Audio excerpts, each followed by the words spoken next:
Hi, this is Cindy Cochran. Welcome to the archives of the Cindy Cochran Show. Remember, I'm live Monday through Friday, 10 a.m. to 11, right here on irlonestar.com. You can be a part of the show by calling 936-647-3776. Also, please visit my Facebook page, The Cindy Cochran Show. Enjoy!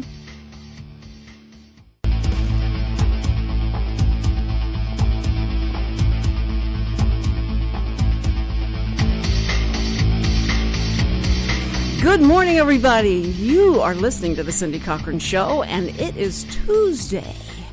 And doesn't mean much usually, but Tuesday today is November 3rd, where everybody needs to be going and voting. And you should have one of those little stickers that say, I have voted. I haven't voted yet. I've got to go after the show. But it's important, and especially in this area, we're voting on a lot of different things. And our area, and the Texas thing, where it's Prop 1, it's pretty funny, it's Prop 1. And in Houston, they have that big controversy, which is, to vote on. And so I wonder if people are going to get confused. Do you think, Richard, that they may get confused over that, since 1 is a big deal here as for the educational thing? Oh, yeah. They probably will. It'll be a strange voting thing. But it's important. Get out and vote. And if you don't vote, then don't, complain about it. You have no right then to complain. So get out and voice your opinion. This is it. And remember, it's like 1 penny you find, you think, oh, it's no big deal, penny. That may add to make $1 where you could buy something with it. So please, that one vote, that one extra vote may put it over the top. So anyway, go vote. And today we have a very special guest. I'm not easily intimidated. I'm just not. I'm too old to be intimidated, for one thing. And it's like, it doesn't matter. But I can't believe the guest I was able to get on the show is Vicki Bryan. And last week she couldn't be on here because a big thing happened with a client of hers, and she had to jump in the middle of that mess and had to fix things up. And she's going to tell us about that and how it affected you, even what she was fighting for and what she was trying to do. And so I want to say welcome to Vicki. Vicki, welcome, right at the top of the hour. Well, I'm just delighted to be here. I'm so glad you are, and that you can add this to your resume. I'm good. It's all good. I am going to I'm going to read her resume in just a minute, because all you have to do is Google Vicki, and then Bryan, Bryan, and all of a sudden, boom, she is the first lady up there, and and talks about all the things that she has done. I mean, everything. That's what's so intimidating, is once you look at all the things that she go away, don't go away. Give Me Credit came up. Give Me Credit. We're going to talk about Give Me Credit. That's want to credit that to Vicki as well. But she's going to tell us what happened last week and why it's important to you. So this lady who is, she has her footprint on Wall Street. And she certainly, is there an office there for you? There is. Our office actually is in New York. That's my official office. But I've been doing this a long time, Cindy, so really? I can pretty much You're operate 15. wherever I good answer. But I can office wherever I want to. So I office remotely. I mean, this is the world of the internet. Now, I love that. How long have you been in this? Since God was a child. So the reason I asked that is like the internet, that kind of revolutionized the way it did. everything My job handles it, huh? Yes. My job and the way I do it couldn't be done this way even 10 years ago. And so 10, 15 years ago, we wouldn't have heard about it. And the world had not evolved, still hasn't evolved in a lot of ways, to allow people to be considered adults, and they can actually do their job, even if mommy and daddy are not in the office down the hall paying attention. Yeah. And so I do pretty much everything. I've got my office at home is set up just as if I were in New York. I got all the screens across. I even do interviews there from the waist up. I can put a jacket on in the chair, and no one knows, on TV where awesome. I am. Unless the dog starts barking at the UPS guy, and then I have to apologize for my loud secretary. But otherwise, no one knows and no one cares. No, that's what's so great about it. Is it's all being assimilated into our society and working, and that now you can do something like that. Mm-hmm. It is just and Vicki lives in the coolest place, so she is she's surrounded by what she loves, and it makes it an easy environment an atmosphere. And for us to, I don't get out of that office to go enjoy that environment. The work-life balance, still working on that. Well, we get in the golf cart and drive around your place a lot and feed the horses and stuff, and so we enjoy your environment for you. I'll let you know. Your husband's name is Virgil. Is Virgil. Now, the kids call him Clyde because y'all were telling me about the horse. His middle name is Clyde, but that was a coincidence. Okay. Well, Clyde is named Clyde because he's half Clydesdale. He's a Clydesdale thoroughbred. Right. He is actually a field hunter. My horses we do field events where you go out and you jump everything and you gallop and try to chase around, and that's what we do. So they're all big and they're tall, they're jumpers. That's what they are. But they're not. They have to be sturdy and brave. Right. But that's got to help clear your mind to go do stuff like that. And then to walk into that office and have you bombarded with numbers and crisis and things that are going on. Love it. I know my sister is a CPA, and her eyes just light up when you start talking numbers and facts and things like that. It's amazing to watch her. She just eats, sleeps, and everything that. And I am the antithesis. It's the perfect word for us. I'm the antithesis of that because I don't care. I mean, it's the most boring thing, and my brain just totally goes to sleep. And so she's our accountant, of course, and so when she tries to get the information from me so that she can do taxes and things like that, it just drives her crazy. And why nothing of that rubbed off on me, I have not, but I admire it to no end. That's why it was funny. I put on my post that here I have the financial strategist to the elite, on Wall Street. She takes companies, she helps companies bring them back to life or to take them out or whatever that she needs to do. And I can't balance my checkbook. So we're going to have an interesting conversation. Everybody's got to stay tuned. But there are a few things that are happening around here that I like to talk about. Vicki, Friday night, we're having Shakespeare in the Park. It's like it's Saturday. Okay. Well, I wanted to get her to get there early. I wanted to get her there early. I'm not good with dates either. But okay, I thought it was. Is it only Saturday? It's not Friday, Saturday. It's only Saturday from 10 a.m. to 6 p.m. Okay, thank you, Richard. And where is the park? It's in downtown Conroe. It's taken over the entire square of downtown Conroe. Where you are is where it's all going to happen. They're going to shut down some of the streets. I would expect parking at the jury parking, and it's free for everybody. And then they're going to have just traveling Shakespearean plays. There's going to be several stages. There's going to be a main stage where they're going to do the Comedy of Errors, the actual full production of the Comedy of Errors. But then we're going to have Rick the Reluctant Cowboy, who's on the Afternoons of Lone Star. It's going to be William Shakespeare, and it's going to be a lot of fun. There's going to be Isn't that great? See? Yeah. But so I started confused with the date. We have farmers market too. You like farmers markets type stuff? Then you need to come. It's this Thursday, which is on a Thursday, not and Friday. I said Thursday. Sure. Nothing's happening Friday. Yeah, stay home Friday, rest up.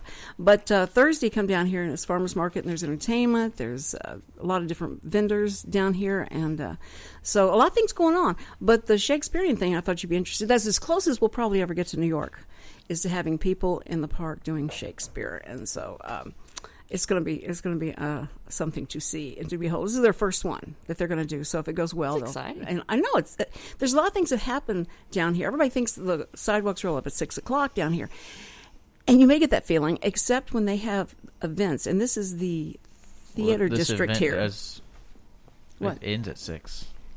It ends at 6, so the sidewalks will still be able to roll up. Okay, all right. So exciting. But we love our families, and when you do any kind of event where everybody can come out and see it, they all come out and see it. And there's a heritage park just down the street from here, and they do a lot of events where children and specifically for children, and it's just amazing. I mean, people come out in droves. And a lot of times, a lot of the stuff is free, so everybody can take advantage of it. And they're good. Conroe, the government here is very good to the people and making sure it's accessible to everybody, and that people can come in from everywhere and enjoy it. And it's great. So if you haven't had a chance to take advantage of that, how long have you guys lived I've here? Actually only been here. I've been here a couple of years, but I'm buried in that office, right. And I don't get out. And in fact, the only reason you saw me is because I do get out and feed my animals, and okay. That's how we met. And seriously, I thoroughly enjoyed.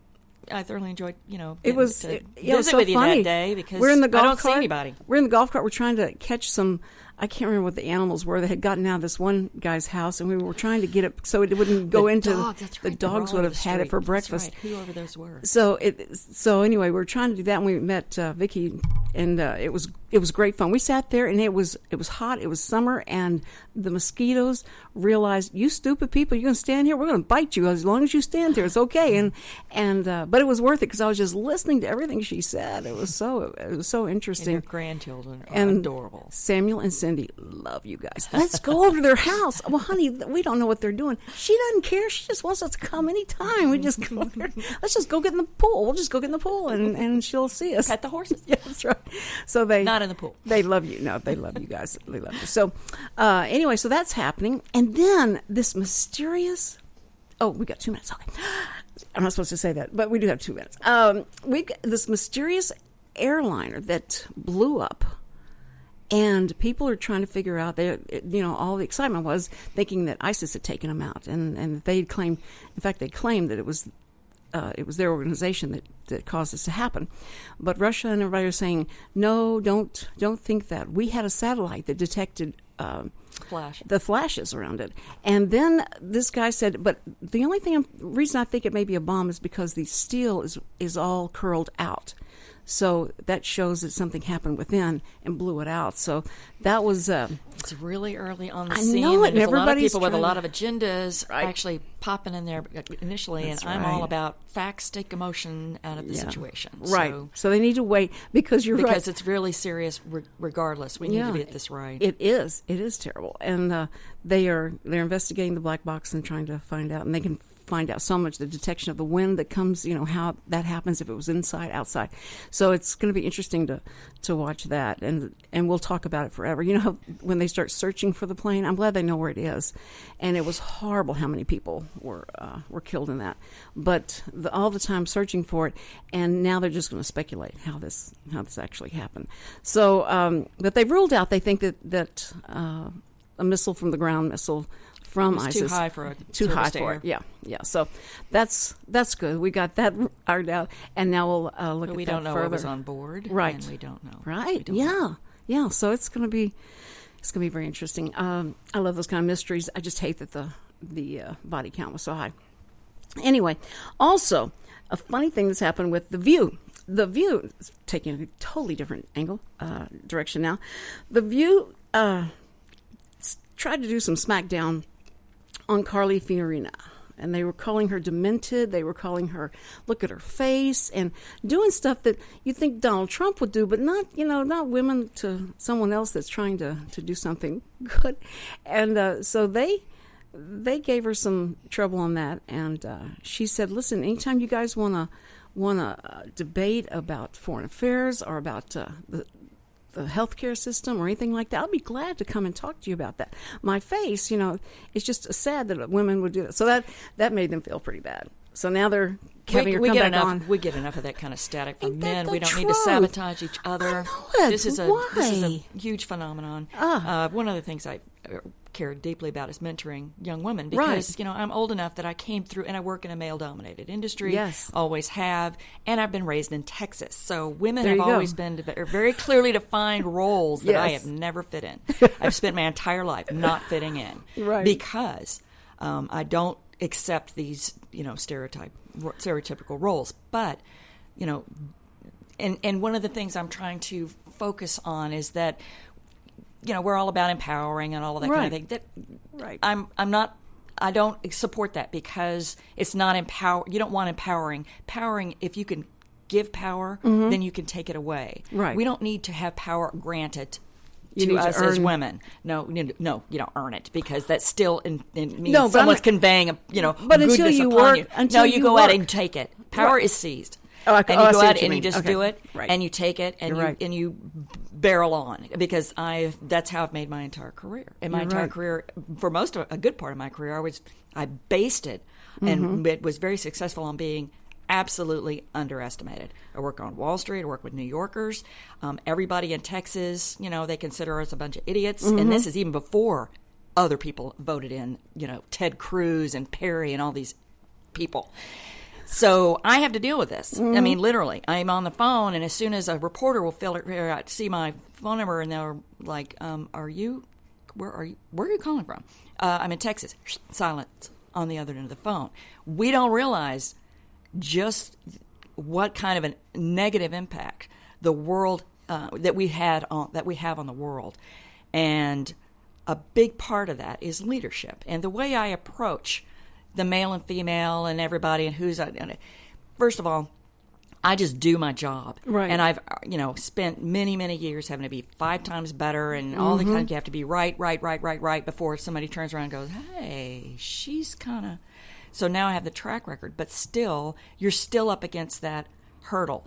And being a woman is part of that. Being from Texas, another part of that. So it's not just being, we have these other things. So everything that we do, we have to set an example. Well, and but Fiorina is right, even though I absolutely disagree with her politics. Right. We don't go after women on the way they look. But now it's irrelevant. I've got to filter out especially something. When you're on the same stage with something like Donald Trump. We're talking about the show The View. You know that, right? Yes. See, I've never watched it. Yeah, okay. Well, there's no credibility. There's absolutely no credibility to anything that to me, because of things that they say and talk about, and they just dumped on this woman who was running for Miss America, one of the contestants. She came out in a nurse's uniform and talked about the skill and the talent that a nurse would have, and they just trashed her. Like, she comes out in this boring, why in the world would you wear it? It was just, so they've had their troubles about being they're not alone talked then, about. Because there's a lot of sources, yes. Well, but I do want to talk about being from Texas. Now, you hit a note there. All right, we gotta go. All right, we're going to come right back and talk about Texas. We're going to a hard break. You're listening to the Cindy Cochran Show, and Vicki Bryan, who has an opinion about. I love your opinions about things. We disagree, but it's great. I love it. So we'll be right back with Vicki Bryan, Wonder Woman of Wall Street.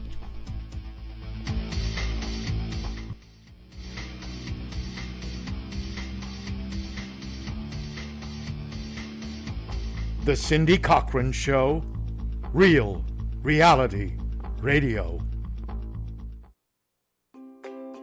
Hi, this is Erica Tullis, Executive Director of the Breast Cancer Charities of America. The Breast Cancer Charities of America is a national nonprofit organization with our headquarters in the Woodlands, Texas. We focus on non-invasive breast cancer research and helping the true patient that is going through breast cancer. Through our Help Now Fund, we help women pay the rent and utilities while going through their breast cancer treatment. It's unlike any other program that truly is out there. We are here to help the woman. Our phone number is 936-231-8460. For more information or to get involved or to even make a donation, please visit our website, www.igopink.org.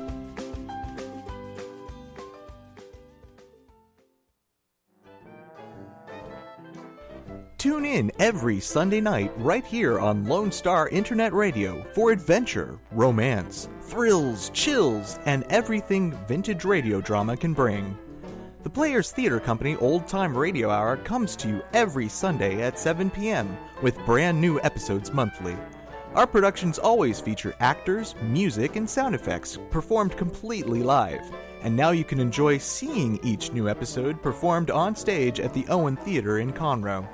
Check out www.irlonestar.com for information about upcoming episodes. Relive the glory days of vintage radio drama right here with the Players Theater Company Old Time Radio Hour on Lone Star Internet Radio. SPCA PetSnap of Montgomery County is a 501c3 all-volunteer-based rescue and adoption organization with a no-kill policy for healthy and adoptable animals. Our goals are fourfold: to rescue and rehabilitate homeless animals, to provide a safe haven for the animals until a suitable adoption or foster care home is found or until they are reunited with their owner, to educate the public about the great need to reduce pet population, which includes the importance of having their pets spayed and neutered, and to further the cause for humane and responsible pet ownership, and to provide a low-cost spay-neuter clinic for people who are unable to afford to spay or neuter their pets otherwise. SPCA Pet Snap of Montgomery County encourages you to think adoption first. You can contact us at www.spcaofmc.com.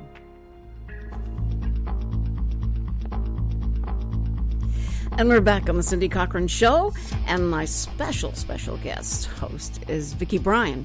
And as you heard, if you've listened to the beginning of this, Vicki has very strong opinions, and it's great because, you know, this is the most opinionated talk show in Montgomery County, so it's okay. She fits right in. Doesn't mean that we agree on everything, but that's okay. I mean, that's what people need to understand. Women can sit down, and you can tell me what your view is. I'll tell you what mine is, and we can walk out here, friends, go have some coffee, or go do whatever, and it's fine. I'm not going to hate people because of that. I mean, because it doesn't have anything to do with you going to heaven or hell. We need to rediscover the fine art of agreeing to disagree. Right. You know, spirited debate. Yes, I love that kind of stuff. That's why I love these debates, whether it's Democrat or Republican. It's been so much fun. And it's not really a debate. Nobody's debating. It's just they get a chance for 2 minutes to say something, and that's it. But it is it's fun. It's fun to me. And I love the two subjects I remember telling Vicki I love to talk about is the ones that Mom said you can't talk about in public because people will be upset and they don't like you, is religion and politics. So, but Vicki is in such a strong position in the Wall Street arena, and growing up and having, you know, like when you started out and having to be under the submission of a lot of men and what their rules and regulations were. I totally understand. Now, in the diametric opposite of that, I was in more of an entertainment type of industry, but it was still all male-dominated. I remember. I saw you on TV. Oh, you did? I did. Oh, signing the news? Signing with Cindy. So, yeah, signing with Cindy, right. I remember that when I was, because I grew up here in Houston. So that's, well, that was a big deal to have a woman do anything, and when they not have to wear a catsuit. Yeah, exactly, a catsuit. Kitterick. She is such a great woman. She's a doll. She's so great. But it's true. It's like But Don was able to, you know, he was able to have a puppet. He's, you know, right. cool, but she had he to wear was a stupid fine. suit. She had to wear a suit. So, yeah, and I think it was so much like that. And how many instances and situations I have to laugh myself out of so that anything wouldn't happen too inappropriately. It was always inappropriate because they were always so bad about things they say and all that, and you have to go, oh, yeah, okay, let me get out of here. And but it's just that's the nature of it was just like that, and in the 70s. And so when I got to the point where I was able to go to PBS and say, I want to do a series, and they were like, you want to do what? You know, like a woman doing a series, and I said, yeah, it's about sign language, and they said that would never be interesting to anybody. And I said, if you'll just, you know, here, let me give you I'm going to do the whole series. I'll write it out. I wrote it out on yellow paper. I mean, writing out everything that I would say on this series for 6 weeks. And so they looked at it, and then they said, well, we have some 1-inch tape. That's what they used to shoot on, and it's not. I think it has like maybe another pass on or something like that. We'll do the show on that, but that's all we can give you. And I went, that's great. Thank you so much. Just being so submissive. And we did the show, and they started getting fan mail, and other stations wanted to air it. Now they've got this show that only has one more pass left on the tape, and so we have to do the show again. Now they're going to spend more money on it, and now I want a salary and I want some money. So you have to build your leverage in that industry. You're only as good as your last tape, and so you have to build on that. And then numbers came, and so it was okay. But I just remember how everything had to be in submission to what a male-dominated committee or whatever was going to let you have. And it was playing a game, and you start thinking, I got to figure out how to play this game. Let them think it was their idea. That's okay. I don't care. I just want to get this. The agenda I had was to make awareness for hearing impaired people. That's what I want. I want them to see how normal, how interactive they can be, and all that, and teach somebody a language they'd want to communicate with them. So that was my feeling for it. Now, later, I did, wise up about, I want the money. Now the money's going to help me get up and come down here every time to do this because, after a while, everybody else is getting paid. I need to get paid too. But I understand that feeling. Now, yours was on just a much, to me, higher level of who you had to be, them trying to intimidate you, but you had so much more knowledge, and your knowledge got you probably right where you needed to be, and you could answer any question they had, right? Right, and I also just migrated toward career directions that allowed me to be myself because, frankly, when we were kids, women were we were encouraged to be. You could be a teacher or a nurse, and only as long as it took you to get married and start pumping out kids. And I just didn't want that part of my life. I was interested in other things, and so I was working in banks, and this was in the mid 70s. When I got my first job as a teller in a bank, worked up to be, manager in a bank, but I would you could never get above just, like being over the tellers or something. You're going to train whoever's going to come in above you, and he is going to always be your boss. I remember that. Oh, that's right. And that's the biggest thing we could accomplish was being able to wear pants at work. But only if they were matching polyester pantsuit, and then all of us, like little Santa elves, had to wear the same polyester pantsuit, the same color, on the same day. This was progress. And so I got really, irritated with this, and I also couldn't make a living in the banks. I mean, the men could make a living, right? And but we were dramatically underpaid. Sure. I think women think they have it bad now. It was ain't awful. nothing what it was like and so before. then in 1986 I chucked it and I went to be a stockbroker at Merrill Lynch. I had everybody telling me, what are you doing? I mean, it's ridiculous, and who do you think you're doing? But the reason I went there and the reason I did well is because they didn't care. If I brought the money in, they didn't care. There you go. You go. In my interview at Merrill Lynch, and it was Tom Kennedy, and he was a New Yorker, and he had big eyebrows. He was an Irish guy from New York, and he talked like this, and he had a cigarette out of his mouth. And in the interview, and he's talking to me, and he's like, well, I have to tell you, because I gave him all the, why do you want this job? And I want to be able to do more for my clients than be able to just give them a CD with a good rate. I want to be able to, do more, and I'm interested in the market, and so on and so forth. And he said, well, I just have to tell you, though, no matter what happens, production stays. And what does that mean? Well, you come in here and you start flitting around, he used a different word, but with all the guys in the room, because I would be the only woman, because women in stockbrokers in 1986, I never met another one for years. And I'm sure they were there, but I never met one. And probably afraid to come out of their cubicle. Well, and so what do you mean production stays? Well, when you do all this and everything flies apart, production stays. I said, well, first of all, I don't want any part of any of you in here. None of you appeal to me. And second of all, what makes you think my production wouldn't be the highest? Let the guy's production, be lower and he'll be out, not me. And so that's great. And he said, well, and then the second thing is this has to be your only job. I mean, you can't be dancing on Telephone Road. I mean, during the, at nighttime, this is your only now I'm mad. Oh, yeah. Now I'm mad, and I don't really give a flip if I get this job or not. And he's sitting there, and he's like, so tell me what's the biggest thing you've ever done that you're proud of? And I looked at him. He's in a cloud of smoke around his face. And I said, I quit smoking. And now I don't want to be around anybody that smokes. I feel so good about this. I'm really proud of this. And I'm on a mission to make sure nobody smokes. That's great. And he sat back and he looked at me and he started laughing, and I was hired on the spot. Oh, wonderful. But that's how I got my foot in the door of doing this job. And then it turned out to be more of a sales job, pretty much. They really didn't care if I knew anything about the market. But this was 1986, so I only had 1 year to think that I was smart, and I thought Merrill Lynch was smart. I thought they knew everything and everybody. This is the way. This is the market, and this is the way the world works until October 1987. Oh man! And the big crash. That's right. I realized no one at Merrill Lynch, no one had any clue what was going on.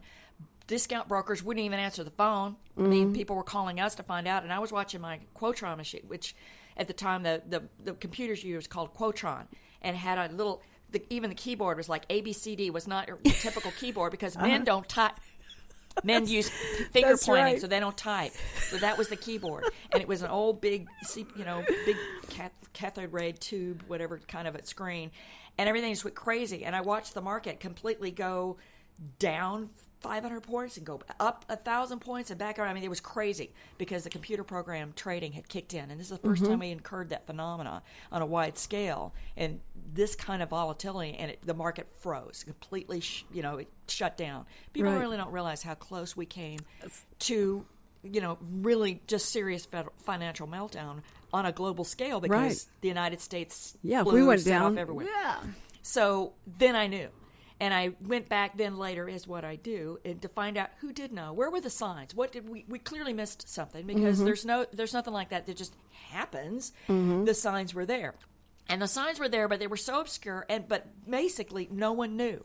And that was an important lesson for me because it really became a question of you can't go into the market with blind faith. You can't, even the company that you work for, even what everybody said, you need to do your own work. You need to know. And I set about really trying to get to the bottom of really understanding what makes the market work and where's my role in this, because I still have the idea that I want to make things better for my clients, for the world, so I'm not motivated by money. I'm motivated by the truth. And so you look at like numbers and all this kinds of stuff, it's like, it's over my, I look at it, it's a big giant puzzle. I'm Columbo, and I'm going to get to the bottom of this mystery because it's there. Yeah. And every side of the transaction, there's a buy and a sell. So if I think something's a buy, someone obviously disagrees with me, and so that's what makes the market. And so that's what you started investigating. And that's when I went to actually managing the money side for AIM Management in Houston, and that's where I spent 12 years. Really? 12 years there. Okay. Yes. And that's what I did before I went to Give Me Credit in New York, which is not on the buy side. The buy side would be like your mutual fund that you put your 401k money into and so on and so forth. That's the buy side, the investors. We are the institutional investor side. Wall Street sells to those people. And so they make a market in the securities, the stocks or bonds that your mutual fund might buy, or your insurance company or your endowment, whatever. These are all the investment side, and then you have the sell side. They sell the securities for the company. They make a market in securities so people can buy and sell them, even in your E-Trade account. See, and I am now in the between there. I am an independent on the sell side because our company doesn't make a market, so I don't have to be beholden to any particular company or it's issuer. like you don't have the lobbyists. So if I don't like a company and a company doesn't like what I wrote about it, too bad, because that's my opinion. I stand by it. That's right. That's how see. That's exactly how I feel. We got a phone call, and so let's see. Caller, what is your name, and what question would you have? My name is Chris. I'm calling from San Francisco for financial advice. There you go. See, she's ready for any question. Just let her have it. Yeah, I'm thinking of investing in a radio show called Signing for Silence. Do you think it's a good investment? A sign language radio show. Also, what suggestion do you have to someone who knows nothing about the market but wants to make money? Besides this wonderful opportunity I have with Cindy in a signing radio show. Thank you. I'll hang up to your answer. I think the best advice that I give to people is to do your own work and not be completely enamored with everything you see on TV. Any show, just like any station, they have an agenda. They have a reason that they sell the way they do. I was watching a company, and we're getting into that later, the big company that blew apart spectacularly on Friday was a major pharmaceutical company that I had been at odds with for several years and scary skeptical of. And this was a company that blew up as, expected. But CNBC, which likes to make sure they keep good relationships with the companies, were actually, I noticed on an interview yesterday, lampooning an analyst that had called this.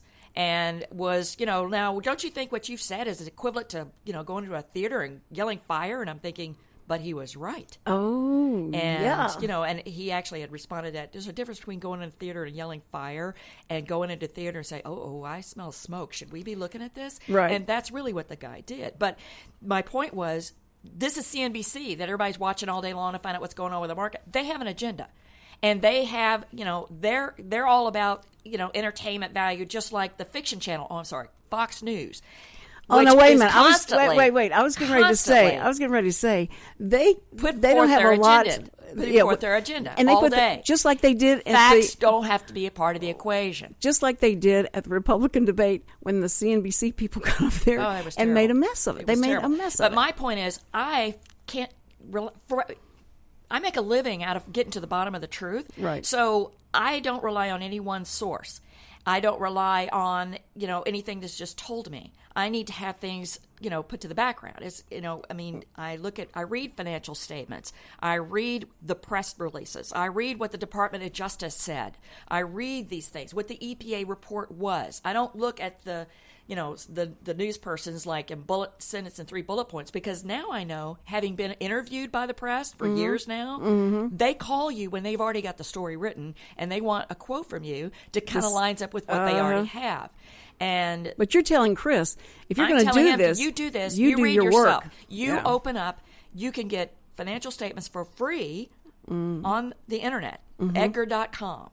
And you read what the company is saying. And then you go back and see, as I do, what did the company say in this same period last year? What did other companies that do this same business, what do they say? And then what actually happened after they said what they said. And it's the same thing, the same kind of care you would look if you are in, people put more trouble into buying, what am I going to wear when we go to Thanksgiving? Because I know I haven't seen anybody in a while. When I go to this class reunion, I'm going to be in my fat, old, whatever. I got to look good. People put more thought into that than they put into their, what are they actually investing most of their future in? Right. And that's, their investment portfolio, which is, included in that is their job and their home and all these things that they've put their future in, their financial future in, and they just rely on people that have one voice, one agenda all day long, and they'll just believe them. Or even worse, somebody at a party, well, I bought this and it's fine. Or as I got thrown at me about this pharmaceutical company, that, for 2 years, as I said, I was skeptical. I didn't trust their financials. They would report certain growth, and I would say, nah, the way I calculated, it's actually this, much lower. I don't trust this, and here's why. And you would tell people would tell me, well, big money people, like there's activist investors, Carl Icahn, you may have heard of, Bill Ackman in this case. They're big billionaire investors, and they go out and they take a big position in a company, and then they do the drumming on the market to tell how great this company is, because that way you go out and buy it too and make them rich. And so when I tell people that I am concerned about a company, the same thing happened a couple of years ago with a company called Navistar. It's a big trucking company, and they got in trouble. We can get into that also, but the thing is, it was told to me that, Carl Icahn's buying Navistar or Bill Ackman's buying Valiant. There's pretty smart fellas, and they're billionaires. I mean, but that doesn't surely they looked at the numbers, and I'm like, well, as it turned out, the people that sold to Carl Icahn was right about Navistar, and the people that sold to Bill Ackman looks like they were actually right about Valiant. See, and so you got to work at it. You got to due diligence and trying to get into this. But I have a reason. I have a reason. Like I said, facts take the emotion out of it. Well, and you've got a lot to back it up with. We're going to be right back. We've got a hard break right now, and we'll be back. Wow, have we got a lot to talk about, and Vicki especially. But we'll be right back after this. The Cindy Cochran Show. Don't go away. The Cindy Cochran Show, the most opinionated talk show on radio. Our community's animal shelters cannot absorb accidental litters of kittens and puppies. Approximately 80% of the animals entering our shelters will not make it out alive. Please help be a part of the solution. Please spay and neuter your pets. Many low-cost options are available. Visit texaslittercontrol.org to learn more. That's texaslittercontrol.org. And remember, real Texans don't litter. Please spay and neuter your pets. Lone Star Internet Radio is now bringing you the weekly business hour show each Monday morning at 11 a.m. My name is Rick Schissler, and I will be your host. Each week we will be bringing you local, area, and national business news that you can use. The program will also feature an interview with a local or national business person who will share their own experiences, successes, and failures in operating their businesses. Our show is for anyone who already owns a business, whether they work solo or have employees, and for those who are thinking about starting their own businesses. A bit of information about myself. Again, my name is Rick Schissler, and I am a Silver Fox advisor who has over 40 years' experience as a serial entrepreneur. As a part of our show, I will offer some advice and encouragement on our monthly topic, and I will take your questions by email at rschissler@silverfox.org or call into the station at 936-647-3776. See you on the radio Monday at 11 a.m. for the weekly business hour.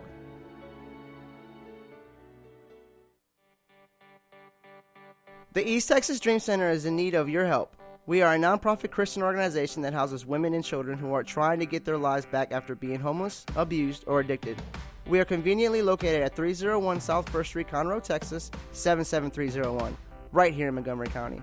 Our needs are financial and every needs of gasoline, cleaning supplies, laundry soap, Lysol, and whatever else God puts in your heart. To help our ladies and children, please consider a donation. You may visit our website at www.easttexasdreamcenter.org. Again, so you don't forget, it's www.easttexasdreamcenter.org. Donations are tax deductible. Remember what Jesus said, with God, nothing is impossible.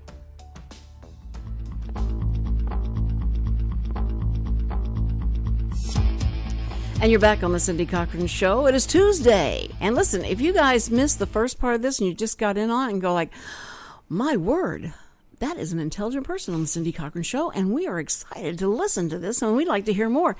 We've got the archives that you can go to SoundCloud.com and look up archives for shows that you've missed, and you can binge listen. It's okay. And we also, at irlonestar.com, you can check us out there. And I've got a brand new graphic, picture and graphic. What do you call it, Richard? What would I call that? I would just call them promo pieces. Promo pieces that were done by Brad Meyer. And you've heard Brad Meyer on the show, and he did an amazing job. There's one picture of me that I felt like the movie Death Becomes Her. When he did to me, I was like, "Who was that person?" And he just did a little touch up, and then he had a black and white of me. And Cindy was looking at the two different pictures, and she said, "Grandma, I think I like the black and white one so that people will be able to recognize you whenever you're out in public." I went, "Okay, thanks a lot, Cindy." I mean, the other one looks good, but it looked like you were younger. And she has just used the word younger. She was younger. I did want to remind everybody that Carly Fiorino is going to be on The View Friday. That ought to be an interesting show, and their ratings should be great for that. So I just wanted to let everybody know that to see how that comes out and how they either eat crow or they roast it and divvy it up. I don't know how they're going to do it, but it's going to be a fun time. Also, that you guys remember that we've got Michael Player coming on tomorrow, and then Rick Sellers is going to come on Thursday and talk about and remind us all about Saturday when they have the Shakespeare in the Park. So don't forget that. And now back to Vicki Bryan, Wonder Woman of Wall Street. This lady has... I just want to let everyone know, Don't watch The View, because it's on during the Cindy Cochran Show. I wouldn't. Oh, rats! That was. Oh, why don't you record it? Just record that. I'm so glad. Just wanted to let you know. Boy, thank you. I didn't realize they were on it during me. I never watched them, so that's why I didn't know. I just see the sound bites later. Television. You don't watch anything? Well, you can't. No, I'm working. You can't. You're looking at all those screens, and that's what fires you up. That's what's sexy to you, is to look at all those numbers, how they change and all that. And the fact that you have power to call out those companies that you were just talking about, where you're not agreeing with their disclosure, whatever they're disclosing about their finances or whatever, you can call them out. You know, though, Cindy, these kinds of things have more to do with people's lives, right, regular people, than people realize. In fact, the reason, for example, Friday, I wanted to get into that because I felt bad. I was supposed to be here for you on Friday, and this whole thing blew up. But this was a big deal, and I'll tell you why. The company is named Valiant Pharmaceuticals. It is has been in the news now for months as being, it's now pretty much the face of price gouging in drugs. It's that company. Wait, is it that guy that charged us $750? They're worse. He's the one that tipped it off and led to Valiant. Okay, Valiant is they bought Bausch and Lomb. They've actually cornered the contact lens, manufacturing and so on and so forth. That's why when you go in to get contact lenses, why they're going to go from, maybe $100 boost, and I mean everything's gone out off the side. Oh, and the thing is, the drugs they're the ones with the cancer drugs that they bought, in February, and immediately put them up 300 and 500% for these two cancer drugs. But that was just the tip of the iceberg. It has come out since then. They had a drug, in fact, last year, that it's called Cyprine, and it's for Wilson's disease, liver disease, when you have liver disease, right, and you have to have dialysis.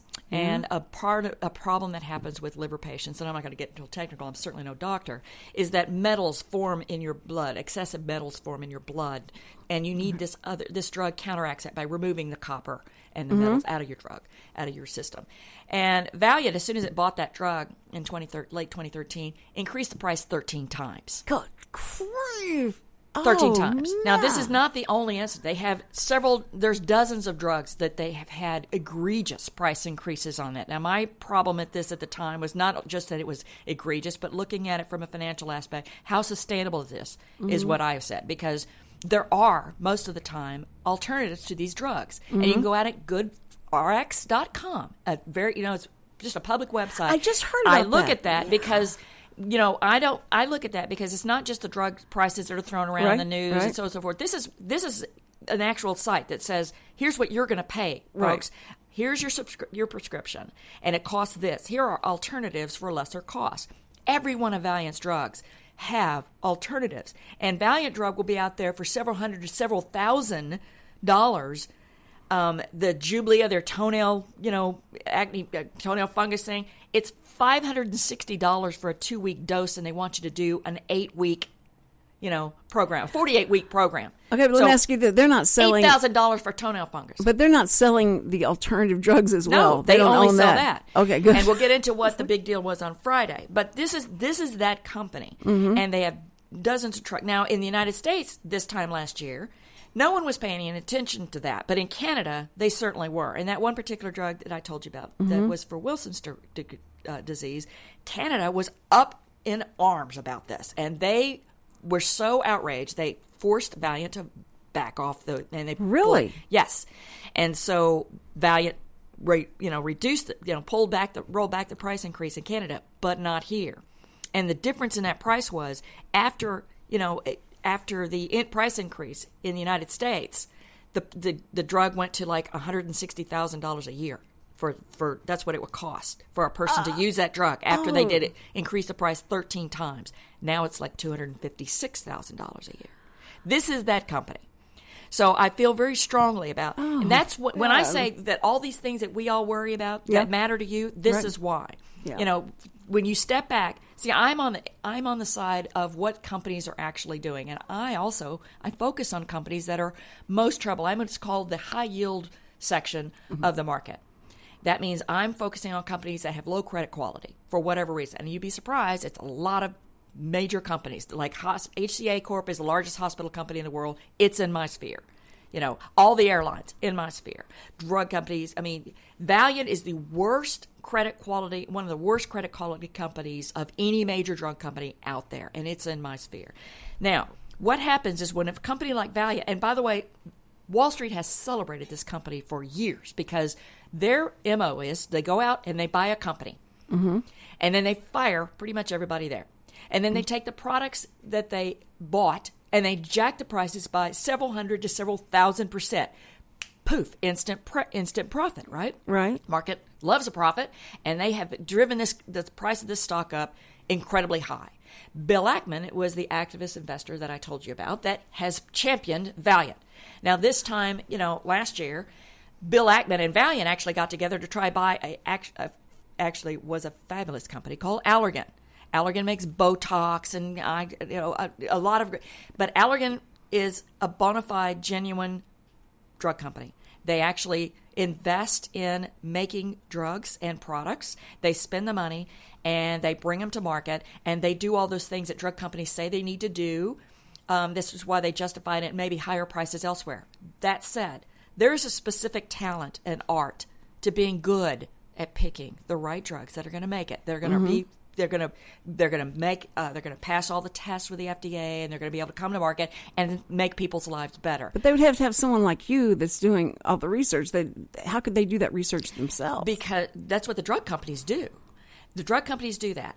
But Valiant went after Allergan.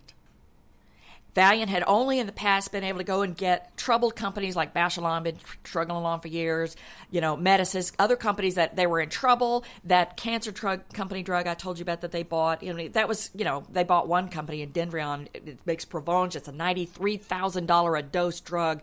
Put that company bankrupt because that was their only drug. What? $93,000 a dose? A dose, and it's for prostate cancer. Yeah. So. This is the world I deal with, right? Oh, so these are the kinds of things when we talk about how do people deal with this?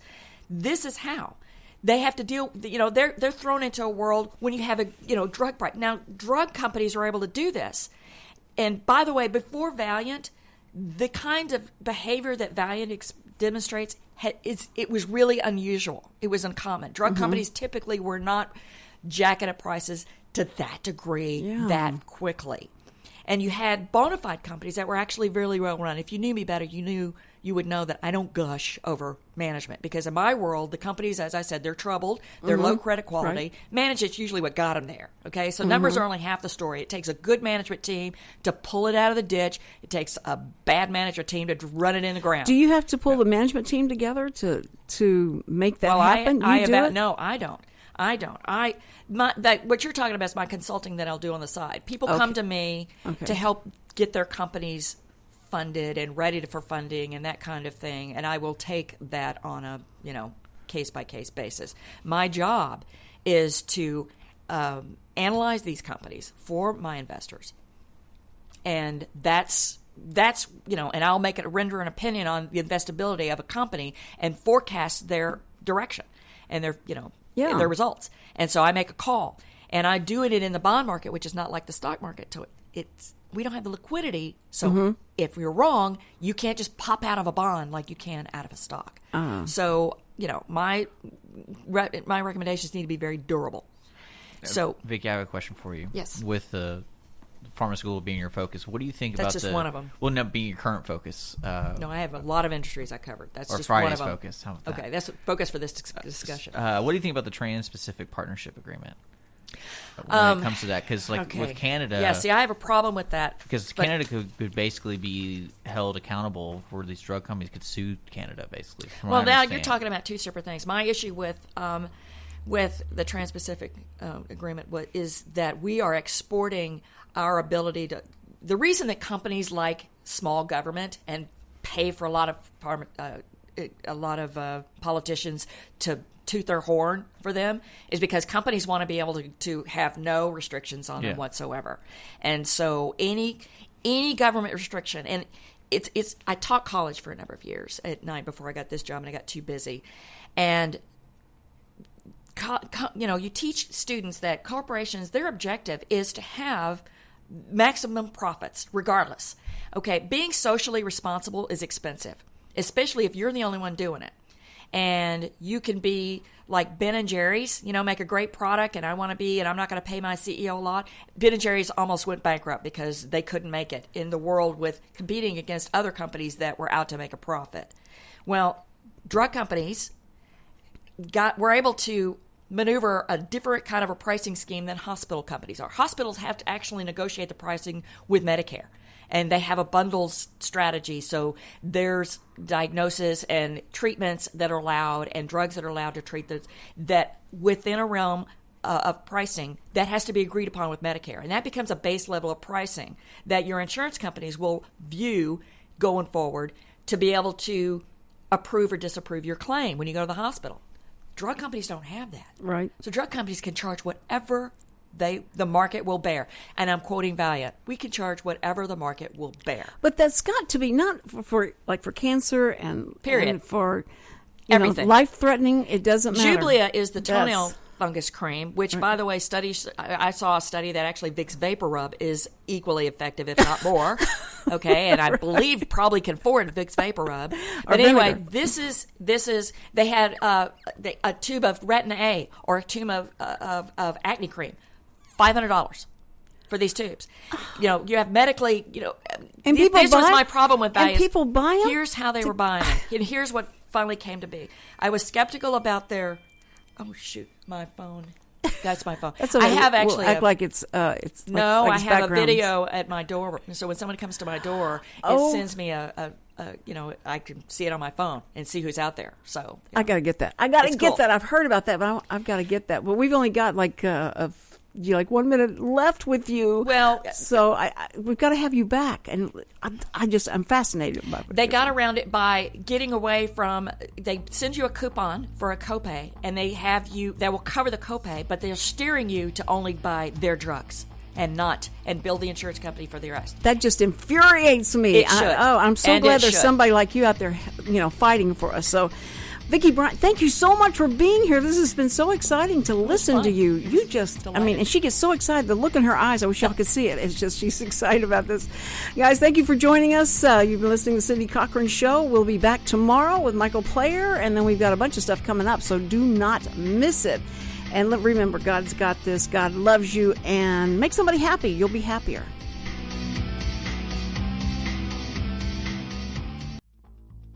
Thank you for listening. Hope you enjoyed the show. Any comments, suggestions of topics, email me at thecindycochranshow@gmail.com.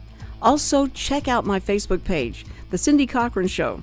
Join me live Monday through Friday. See ya.